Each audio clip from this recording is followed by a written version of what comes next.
आप सभी को मेरा प्रणाम। मैं doctor Vivek Maheshwari, associate professor, department of अष्टांग योग, लकुलिश योग विश्वविद्यालय, अहमदाबाद, गुजरात से इस लर्न फ्रॉम लीडर्स इनिशिएटिव में आपका स्वागत करता हूं। आज आप एक ऐसे व्यक्ति से मिल रहे हैं जो अपने आप को बहुत ज्यादा सौभाग्यशाली मानता है, और सौभाग्यशाली इसलिए क्योंकि मेरा पूरा बचपन, जब मैं 7 या 8 साल का था, तब से लेकर मैं बड़ा हुआ, मेरी पढ़ाई पूरी हुई, तब तक मैंने शांतिकुंज में ही अपना जीवन बिताया। शांतिकुंज में ही स्कूलिंग हुई, गायत्री विद्यापीठ में पढ़ाई हुई। थोड़ा बड़ा हुआ, हरिद्वार के पन्नालाल भल्ला इंटर कॉलेज में अपनी 12th पूरी की, ग्रेजुएशन पूरी की, और 9 से लेकर ग्रेजुएशन तक मैं एक 2nd डिवीजन विद्यार्थी था। लोग ये कहते थे कि पता नहीं विवेक क्या करने वाला है, वो फ्यूचर में क्या बनने वाला है, वो कुछ कर पाएगा या नहीं कर पाएगा। लोगों के मन में एक प्रश्न था, और मेरे मन में भी एक प्रश्न था कि मुझे करना क्या है। और वो इसलिए कि पढ़ाई में तो 2nd डिवीजन था ही, लेकिन मैं 1-2 साल फेल भी हुआ था। आज मैं जो भी आपसे बात करने वाला हूं वो बिल्कुल मेरे मन की बात है, मेरे दिल की बात है, और मेरे लाइफ के कुछ ऐसे फेजेस हैं जिन्होंने मुझे कुछ सिखाया है।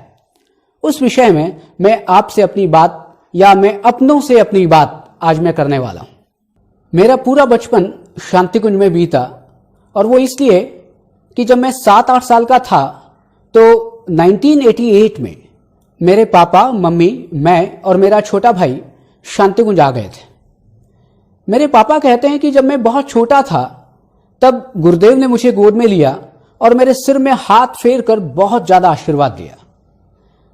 मुझे वो दिन याद आते हैं जब हम शांतिकुंज में खेला करते थे और अनाउंसमेंट होता था कि वंदनीय माता जी और शैल बुआ जी ने प्रसाद के लिए बुलाया है। हम लोग दौड़े दौड़े जाते थे। हमारी जो यूनिफॉर्म थी गायत्री विद्यापीठ की, वो पीला कुर्ता और पजामा हुआ करती थी, और हम प्रतीक्षालय में जाते, वहां के जो भी कार्यकर्ता थे हमें लाइन में लगाते और ऊपर भेजते, और हम अपना कुर्ता फैलाते थे, और वंदनीय माता जी और बुआ जी हमें कुछ खाने का सामान देती थी। वो जो शांतिकुंज में जो नींव पड़ी, वो इतनी ज्यादा विलक्षण थी कि वो अभी भी रह रहकर याद आती है। वहां पर सब कुछ सीखा। हारमोनियम चलाना सीखा, लाठी चलानी सीखी, गिटार सीखा, वायलिन सीखा, कर्मकांड सीखा, मार्शल आर्ट सीखी, संभाषण सीखा। जो भी सीखने की चीजें थी, मन में एक ललक थी। पढ़ाई में कमजोर था, लेकिन मन में एक ललक थी कि मुझे कुछ करना है, मुझे कुछ बनना है। लेकिन मुझे ये नहीं पता था कि मैं क्या बनने वाला हूं या क्या करने वाला हूं। लेकिन फिर भी चीजें सीखता रहा, और जो लर्निंग एटीट्यूड मुझे मिला वो 2 लोगों से मिला, मेरे मम्मी और मेरे पापा से। मेरे मम्मी और पापा मुझे पुश किया करते थे कि विवेक, जो भी चीजें सीखना चाहो सीख लो। बड़े होकर क्या करना है, बड़े होकर क्या बनना है, वो एक अलग बात है, लेकिन अभी ये जो समय है उसमें आप हर चीज सीख सकते हो। और अगर मैं शांतिकुंज की बात करता हूं तो कल्चरल प्रोग्राम में लगभग 300 से 400 बार मैंने स्टेज पर परफॉर्म किया, और इतना डेडिकेशन था कि मैं जब गांधी जी का रोल प्ले करता था तो कई बार मैंने अपने सिर के बाल साफ करवा लिए। मुझे पूरा सिर सफेद कर दिया जाता था, क्योंकि मैं उस समय छोटा था, लेकिन वो बाल सफेद दिखाने के लिए पूरा सिर सफेद कर दिया जाता था। कभी राम का रोल किया तो कभी भगत सिंह का, कभी किसी शराबी का भी रोल किया, कभी और भी कई सारे रोल किए, लेकिन केवल एक ही चीज मन में थी, सीखना है, हर चीज सीखना है। जो भी चीजें मिली उसको मैं सीखता गया। मेरी लाइफ में टर्निंग पॉइंट तब आया जब देव संस्कृति महाविद्यालय बना। मैंने साइकोलॉजी में एमए करने के लिए देव संस्कृति महाविद्यालय में एडमिशन लिया, और मैं खुशी के साथ और बहुत गौरवान्वित होकर यह कहता हूं कि देव संस्कृति महाविद्यालय के फर्स्ट बैच का मैं छात्र था, और फिर 1 साल बाद देव संस्कृति विश्वविद्यालय बन गया। उस देव संस्कृति विश्वविद्यालय में मुझे ऐसे शिक्षक मिले जिन्होंने मेरे ऊपर बहुत ज्यादा एक अमिट और बहुत गहरी छाप छोड़ी, और वो इतनी पॉजिटिव इंप्रेशन था कि मुझे उन शिक्षकों से केवल साइकोलॉजी पढ़ने का मौका नहीं मिला, बल्कि उनसे मुझे जीवन की साइकोलॉजी पढ़ने का मौका मिला। बस अब मेरी गाड़ी ने रफ्तार पकड़ी थी और एक ऐसा लड़का जो कि 2nd डिवीजन पास होता था और देव संस्कृति महाविद्यालय में मैंने पूरे कॉलेज को टॉप किया। और मुझे खुशी तब हुई जब एक बहुत बड़ी शील्ड, मुझे अभी भी याद है वो पल जब बहुत बड़ी शील्ड मुझे श्रद्धेय के हाथों 15 अगस्त 2003 को दी गई थी। एमए पास करने के बाद केवल एक ही इच्छा थी कि मेरे एकेडमिक जर्नी की शुरुआत देव संस्कृति विश्वविद्यालय से हो। और श्रद्धेय कुलाधिपति जी, जिन्हें हम प्यार से और सम्मान से फूफा जी कहते हैं, फूफा जी के आशीर्वाद से 1 सितंबर 2003 को मुझे साइकोलॉजी विभाग देव संस्कृति विश्वविद्यालय में पढ़ाने का मौका मिला। धीरे धीरे मैंने पीएचडी पूरी की। 1 सितंबर 2003 से लेकर 5 सितंबर 2011 तक मैंने देव संस्कृति विश्वविद्यालय में पढ़ाया। 6 सितंबर 2011 से लेकर 29 जून 2018 तक मैंने जैन विश्व भारती विश्वविद्यालय राजस्थान में असिस्टेंट प्रोफेसर के पद पे कार्य किया। और फिर अभी जब मैं आपसे बात कर रहा हूं तो 30 जून 2018 से लेकर अभी तक मैं एसोसिएट प्रोफेसर की पोस्ट पर लकुलिश योग विश्वविद्यालय अहमदाबाद गुजरात में हूं। आज मैं यदि अपने एकेडमिक करियर की बात करूं और अपने अनुभव की बात करूं तो देव संस्कृति विश्वविद्यालय जैसा कोई विश्वविद्यालय नहीं है। वहां की हर बातें सिखाती हैं।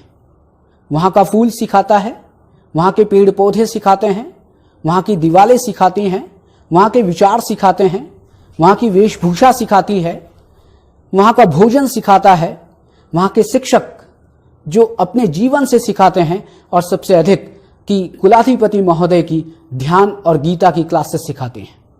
ये सारी चीजें सिखाती हैं कि हम अपने जीवन में कैसे आगे बढ़ें, हम अपने जीवन की चुनौतियों को कैसे देखें और उनका सामना कैसे करें, उनको सॉल्व कैसे करें। हमारी जीवन की समस्याओं का समाधान अगर सिखाता है तो ये सारी की सारी चीजें जो देव संस्कृति विश्वविद्यालय में विद्यमान है वो सिखाती हैं।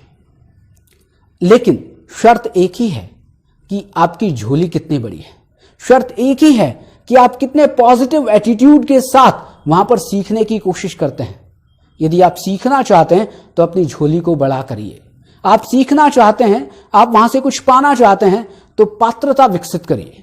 आपकी झोली जितनी बड़ी होगी आप उतना ही ज्यादा ज्ञान वहां से ले पाएंगे।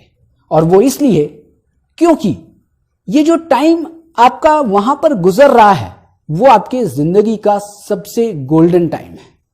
और वो इसलिए क्योंकि देव संस्कृति विश्वविद्यालय शैक्षणिक गतिविधियों में या कोर्स करिकुलम में पास होना नहीं सिखाता, शैक्षणिक इम्तिहान में पास होना नहीं सिखाता, बल्कि जीवन के इम्तिहान में पास होना सिखाता है। क्योंकि वहां का हर एक शिक्षक और स्पेशली डॉक्टर चिन्मय सर एक ऐसी पाठशाला है जिनके जीवन से हमें सीखना चाहिए। उनका देव संस्कृति विश्वविद्यालय के लिए जो विजन है वो बहुत अतुलनीय है। वो देव संस्कृति विश्वविद्यालय को जिस जगह ले जाना चाहते हैं वो बहुत अतुलनीय है, जिसकी तुलना हम किसी से नहीं कर सकते। लेकिन फिर मैं अपनी बात को रिपीट कर रहा हूं कि आप में पात्रता होनी चाहिए, आपकी झोली बड़ी होनी चाहिए। मेरे जीवन का दूसरा और सबसे महत्वपूर्ण पॉइंट वो ये है कि आप ज्ञान के सागर में डुबकी लगाइए। ज्ञान के सागर का मतलब क्या है? आप परम पूज्य गुरुदेव के साहित्य को पढ़िए। परम पूज्य गुरुदेव ने लगभग 3500 से अधिक किताबें लिखी हैं और आप अखंड ज्योति का नियमित रोज एक पेज पढ़ें। यदि आप एक पेज भी पढ़ते हैं तो आप वो सब कुछ पा सकते हैं जो आपको कभी भी कहीं भी नहीं मिल सकता। आप किसी शोध आर्टिकल को लिखना चाहते हैं, आप कोई थीसिस लिखना चाहते हैं, आप कोई प्रेजेंटेशन देना चाहते हैं, आप किसी की काउंसलिंग या गाइडेंस करना चाहते हैं, अखंड ज्योति सबसे अच्छा माध्यम है। मैं यदि अपनी बात करूं तो मैंने जब भी प्रेजेंटेशन दी है मैंने किसी दूसरे साहित्य को नहीं पढ़ा। यदि मैं स्वामी विवेकानंद के ऊपर कुछ बोलने की इच्छा रखता था या मैं महात्मा गांधी के ऊपर कुछ बोलने की इच्छा रखता था तो मेरे पिताजी केवल एक ही बात कहते थे, विवेक अखंड ज्योति पढ़ो। और मेरे पिताजी अखंड ज्योति में से मुझे आर्टिकल निकाल कर दिया करते थे, मैं उनको पढ़ता था, उनकी चीजें नोट करता था और वही बातें मैं प्रेजेंट करता था। और मैं बड़े खुशी के साथ कहता हूं कि यदि मैंने 100 प्रेजेंटेशन दी होगी तो 80 प्रेजेंटेशन ऐसी होंगी जिनमें मैं एक बेस्ट प्रेजेंटेशन मैंने की थी और मैं एक बहुत बेस्ट प्रेजेंटर था। और वो केवल इसलिए क्योंकि मैंने अखंड ज्योति में विश्वास किया, मैंने अखंड ज्योति की बातों को बहुत ध्यान से पढ़ा और उनको अपने शब्दों में मैंने रखने की कोशिश की है। कभी कभी मैंने एज इट इज गुरुदेव के शब्दों में रखने की कोशिश की है और वो इंप्रेशन इतना अच्छा हुआ कि लोग मुझे कहते थे कि तुम मैटर कहां से लाते हो, और मैं उन्हें कहता था कि मैं मैटर कहीं से नहीं लाता, केवल ये एक पत्रिका है जो मैं सबको कहना चाहूंगा कि आप इस पत्रिका को पढ़ें, और उसका नाम है अखंड ज्योति। मेरे अनुभव का तीसरा पॉइंट, और तीसरा पॉइंट यह है कि लर्निंग एटीट्यूड डेवलप कीजिए। आप किसी भी कार्य को करना चाहें, किसी भी फील्ड में जाना चाहें, लेकिन सीखना बहुत जरूरी है। यह मत मानिए कि मैं बहुत कुछ सीख चुका हूं। अगर आप जानते भी हैं कि आप बहुत कुछ सीख चुके हैं और आप मानते हैं कि आपसे अच्छा किसी को नहीं आता, लेकिन फिर भी अपनी नजरों को इस तरह से रखिए कि आप कुछ सीखना चाहते हैं। अपने कानों को इस तरह से खुला रखिए कि आपको वो अच्छी बातें सुनाई दें और आप उन अच्छी बातों से सीख पाए।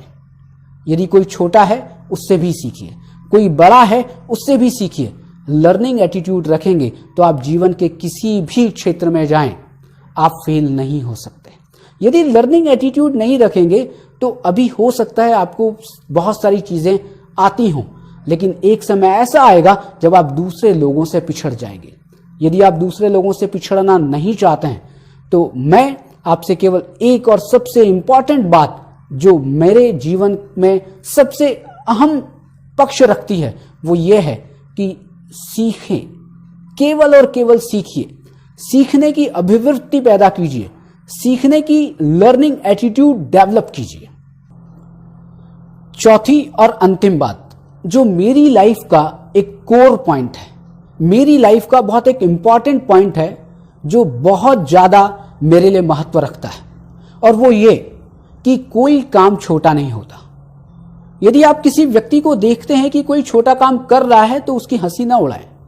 यदि आप देखते हैं कि आप ऊंची पोस्ट पर हैं और वो व्यक्ति छोटी पोस्ट पर है तो उसका मजाक ना उड़ाएं, क्योंकि कोई भी व्यक्ति छोटे काम से ही किसी बड़े काम को करता है। आप जिस व्यक्ति से मिल रहे हैं, आप जिस व्यक्ति से आज बात कर रहे हैं, यदि मैं अपनी बात करूं तो आज आपको मैं एसोसिएट प्रोफेसर दिखाई देता हूं। हो सकता है कि कल मैं आपको प्रोफेसर दिखाई दूं, लेकिन मैं अगर अपने शुरुआती दिनों की बात करूं तो मैंने लगभग 6 से 7 साल लैब असिस्टेंट के पद पर कार्य किया है। मैं 6-7 साल केवल लैब असिस्टेंट के पद पर कार्य कर रहा था। वहां पर जो भी साइकोलॉजिकल टेस्ट थे मैं उनको बच्चों को बताता था, लेकिन जो चीज मैंने उन 7 सालों में सीखी है वही मेरी नींव है।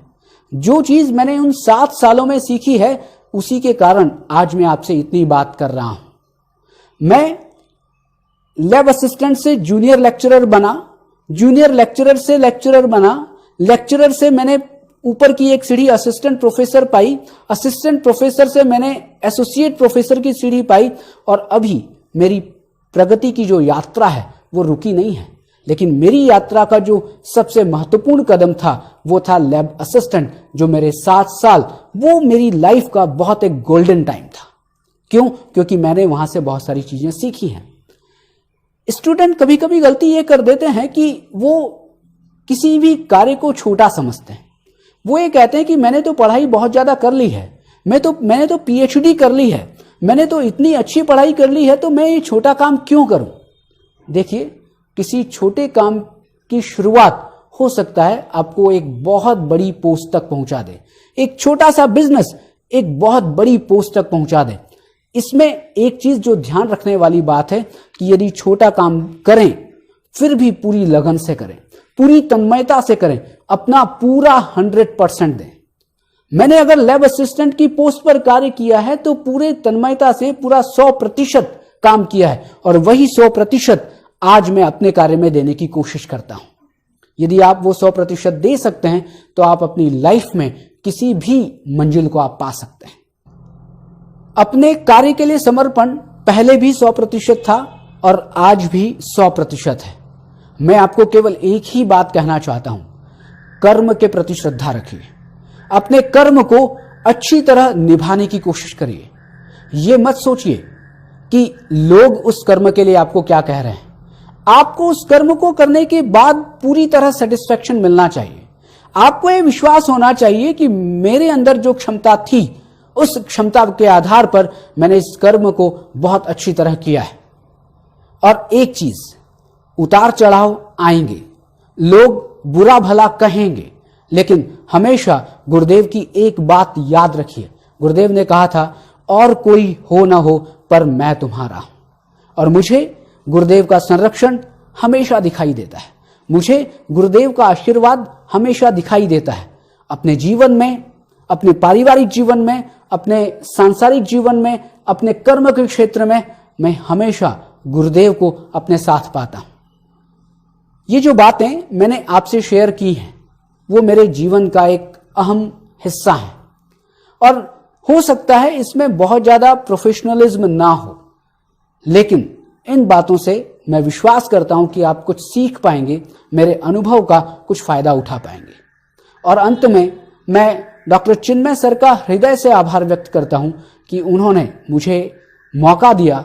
और मैं उनको एक बात जो कहना चाहता हूं कि इस टॉक के पहले मैं लीडर था या नहीं था मुझे नहीं पता, लेकिन इस टॉक के बाद मैं लीडर बन गया हूं।